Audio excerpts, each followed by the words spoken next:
এত দামি উম্মত, এত দামি উম্মত, এত দামি নবী পাইছো তুমি যুবক। এতটা তোমার জন্য মায়া, এতটা তোমার জন্য নবীর কান্না। আজকে তুমি কোথায় আর আমার নবীর আদর্শ কোথায়?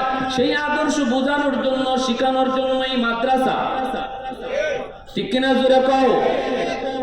আজ একটা ছেলে যদি মাদ্রাসায় পড়ে, সেখানে কোন নেতা নেত্রীর আদর্শ শিখে না, আমার নবীর আদর্শ শিখে, আমার নবীর আখলাক শিখে, আমার নবীর খুলুকে আজিমের ওয়ারিস হয়, খুলুকে আজিমের ওয়ারিস। ভাইরা বন্ধুরা বলেন, রহমতের নবী, মায়ার নবী, দয়ার নবী, তিনিও মাদ্রাসা চালাইছেন, মাদ্রাসা দিছেন।